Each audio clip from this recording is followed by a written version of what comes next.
Today I'm going to show you how to make these chicken enchilada stuffed spaghetti squash, little boats. They're really tasty and it's a nice alternative to regular pasta. You can use spaghetti sauce or lasagna or make anything you want out of it, but I decided to do chicken enchilada today. These turned out fabulous. Do give them a try. So I've got the ingredients assembled here. Now you'll note I've got actually 4 chicken breasts and 4 tenderloins in this pan that I'm going to put in the oven at the same time as the spaghetti squash so they can bake together. I'm just making some extra to get me through meals throughout the week. You actually only need probably about 1 chicken breast, good sized chicken breast, so maybe 250 grams roughly. So if you've got some leftover cooked chicken that's cut up ready to go, that'll work just fine, but I'm cooking extra. Then you're going to need 1 spaghetti squash. I've got a fairly large one here. If you've got, say, 2 smaller ones, that's perfect because then you can actually end up with individual serving sizes.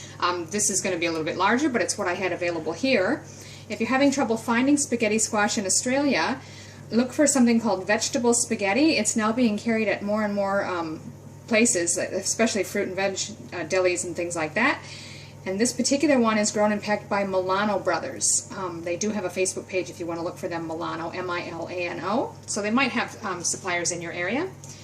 Then you're going to want whatever fillings you like in your chicken enchiladas. If you eat beans, corn, things like that, feel free to put it in. I don't. I'm trying to keep this as low carb as possible. So I'm going to use some fire roasted red pepper strips.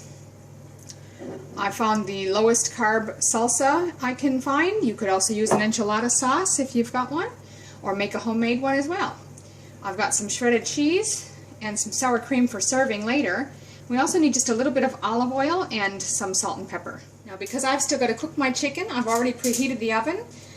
For the spaghetti squash you want it to be about 400 Fahrenheit or roughly 204 Celsius. So I've set it for that, and I'm going to cover this in foil just so it doesn't get dried out. The next step is to cut our spaghetti squash in half. Now I've just sort of tested it to see where's a nice flatter spot that it'll sit evenly on both sides, and it seems to do all right there. So I'm going to want to cut it through the middle this direction. Okay, so I decided to take a brief pause because these are not easy to cut through, so I actually had my husband help me out. We got it cut pretty much all the way around. The toughest part is where the stem is. So we just had it cut all the way around, and then I just sort of took the pieces like this and pulled like that. It came apart much easier than trying to cut through that stem, so that's a good tip for you. Now the next thing is you want to carefully take out the seed section in the middle because we want the flesh. That's what's going to form our spaghetti at the end of this. So just carefully go around and scoop out the seeds in the middle.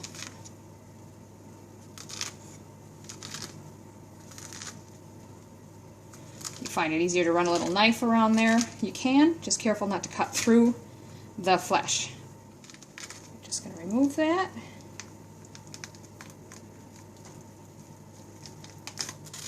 And just use the edge of your spoon to scrape, not too far into the flesh, but just to get all of the stringy bits that are from the seeds. Now the next step is I'm just going to take a little bit of olive oil and brush it around the edges, the exposed edges that is, of the squash. And then next I'm going to put just a little bit of salt and pepper around the edge as well. Now I've got baking paper on my tray here. You're going to want to put these skin side up. So face down.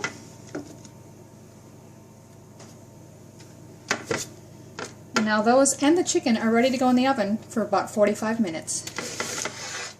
So it's been 45 minutes. These have just come out of the oven. I'm going to let them sit a few minutes just so they're easier to handle.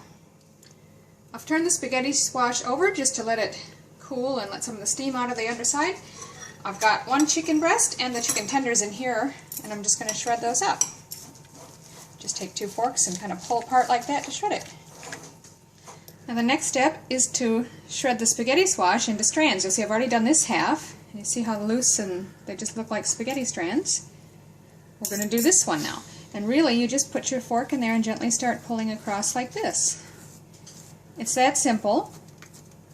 You're going to want to do most of it, but don't go too close to the walls because we're going to stuff this boat again, and we're going to need it to have some thickness left to the walls so that it supports the filling. So just sort of gently run the fork around. Now you can do this however you like. You can mix your enchilada ingredients together and put them on top of it, leave the spaghetti loose like that. Or what I'm going to do is just sort of pull some of this into the bowl too, so I can mix the filling ingredients together and then put them back into the bowl.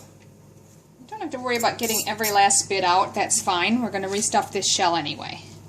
Okay, so to this I'm going to add a few good scoops, or maybe roughly half a cup of these roasted, they're fire roasted red capsicum or red peppers.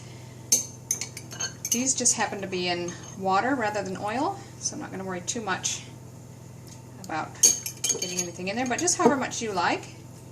Then I'm going to put maybe half of this jar of salsa in. You just got to eye it up and use however much you think seems right.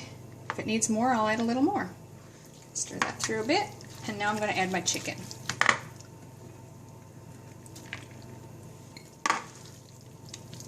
Lightly mix it through. Don't worry too much about getting it all even.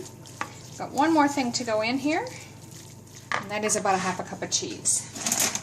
I'm just using a shredded light tasty or cheddar cheese. And again, however much you like.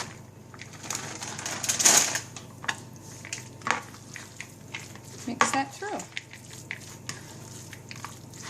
I might put just a little more of the salsa. I've only used maybe a third of the jar.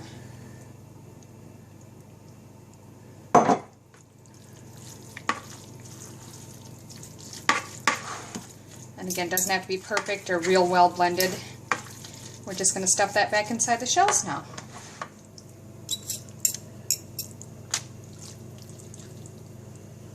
So I was able to get all of the filling back in. You may or may not, depending on how much you've used. But that's all right. Pack it down firmly. Now I'm just going to add a little bit more cheese on top. And then we're going to pop those back in the oven again for maybe 10 to 15 minutes. Just keep your eye on them. You really just need to get it all hot and bubbly and melt the cheese. So back we go. So there it is, out of the oven with the cheese all melted and bubbly on top. You serve it however you like. I'm just going to throw a dollop of sour cream on there. And if you just dig down in there, you'll see you've got shreds of chicken, shreds of the spaghetti squash, and all the other tasty bits. It's really, really good. Enjoy.